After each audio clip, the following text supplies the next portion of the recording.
Bienvenue encore sur votre chaîne Solution TV. Aujourd'hui, nous allons corriger le problème du baccalauréat de 2022 de la terminale S2. Mais avant d'entrer dans le vif du sujet, nous vous demandons d'abord de vous abonner et d'activer la cloche de notification. Et n'oubliez pas de mettre un like si vous aimez la vidéo.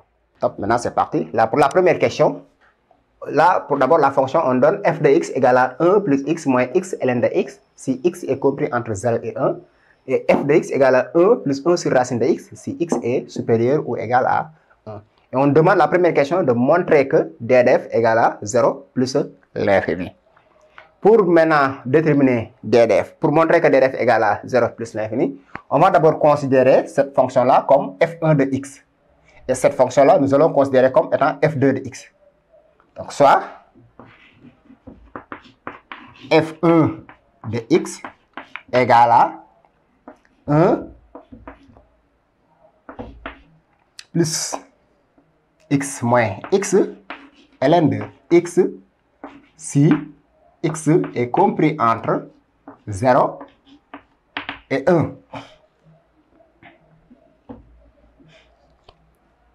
Nous allons d'abord déterminer d de f1. f1 de x existe si et seulement si x est supérieur à 0, strictement supérieur à 0, et aussi x compris entre 0 et 1. Là, cette fonction-là existe si ln, parce que ln d'un nombre négatif n'existe pas. Donc, f1 de x existe si et seulement si x supérieur à 0. Parce que ici, on a ln de x. Et x aussi compris entre 0 et 1. Maintenant, d de f1, c'est tout simplement l'intersection de ces deux intervalles. X supérieur à 0 et x compris entre 0 et 1. Et là, c'est tout simplement x compris entre 0 et 1. Parce que si on trace, là, si on a x ici, 0. Si on a x, premier cas, x supérieur à 0. Donc, c'est cette partie-là. On a 1 qui est solution. Donc, cette partie-là n'est pas solution. X aussi compris entre 0 et 1. Là, on a 1. X compris entre 0 et 1. Donc, cette partie-là n'est pas solution. Donc, ça veut dire tout simplement que d de f1, d de f1 égale à l'intervalle 0 et 1. Et de même, nous allons déterminer d de f2. f2 soit f2 de x égale à 1 plus 1 racine de x. Si x supérieur ou égal à 1. Aussi, f2 de x existe si et seulement si x strictement positif. Parce que la racine, et tout racine d'un nombre négatif n'existe pas, donc il faut que x soit strictement supérieur à 0. Et aussi x supérieur ou égal à 1. f2 de x existe si et seulement si x supérieur ou égal à 0. Parce que ici, on a la racine, non, pas supérieur ou égal à 0, strictement supérieur à 0. Parce que le dénominateur ne peut pas être nul. Et racine aussi, x ne peut pas être aussi négatif. Et x supérieur ou égal à 1. X strictement supérieur à 0 et x strictement supérieur ou égal à 1, c'est-à-dire tout simplement que x, si on fait l'intersection, de même si on trace, on a x supérieur à 0. Ici on a 0, ici on a 1. C'est cette partie-là, x strictement supérieur à 0. C'est cette partie-là qui est solution. X aussi supérieur ou égal à 1. Supérieur ou égal à 1. C'est cette partie-là. Donc cette partie-là n'est pas solution. Donc, finalement, c'est la partie non assurée qui est solution. Ce qui veut dire que d de f2 égale à 1 plus l'infini. Nous avons déterminé d de f1, nous avons déterminé d de f2. Maintenant, d de f, c'est tout simplement d de f1 union d de f2. d de f égale à d de f1 union d de f2, qui est égal à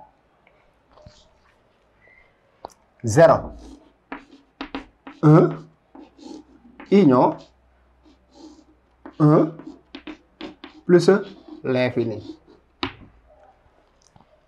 0, 1, union 1 plus l'infini, c'est tout simplement 0 plus l'infini. Ce qui veut dire que DDF égale à 0, ouvert en 0 plus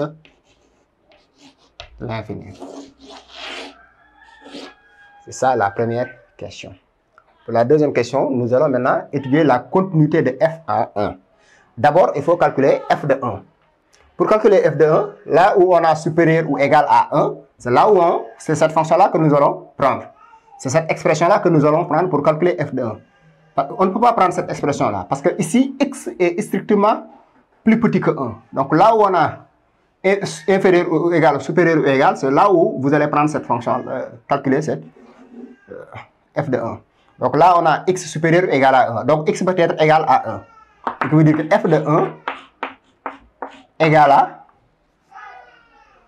1 plus 1 sur racine de 1 qui est égal à 1 plus 1. Racine de 1, c'est 1. Racine de 1, c'est 1. Donc c'est 2. Et après, nous allons calculer la limite à gauche de 1 et la limite à droite de 1. D'abord, limite. Quand x tend vers 1 plus de f de x, 1 plus, c'est là où x est supérieur ou égal à 1. Égal à limite. Quand x tend vers 1 plus,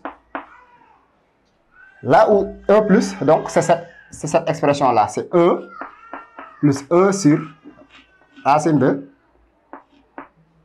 x. Là, c'est 1 plus 1 sur racine de 1. Qui est égal à 1 plus 1 égale à 2. Donc, f est contenu à gauche en 1. F est contenu à gauche en 1. Parce que f, limite quand x tend vers 1 plus de f de x égale à f de 1. Et nous allons calculer maintenant, au lieu à gauche, c'est à droite. Excusez-moi, là c'est à droite. Hein? À droite, parce que c'est 1 plus. C'est plus 1 plus. Et nous allons calculer limite quand x tend vers 1 moins de f de x égale à limite quand x tend vers 1 moins. C'est maintenant, c'est cette expression-là. 1 moins, c'est lorsque x est plus petit que 1. Donc x est compris entre 0 et 1. De 1 plus x moins x ln de x qui est égal à, on calcule, c'est 1, on remplace par 1 plus 1 moins 1 ln de 1. ln de 1 c'est 0, donc cette quantité c'est 0, c'est 1 plus 1 égale à 0. On a aussi f est contenu à droite, f est contenu à gauche et contenu à gauche en 1. Pour la conclusion, on a f est contenu. On a limite quand x tend vers 1 plus de f de x égale à limite quand x tend vers 1 moins de f de x égale à f de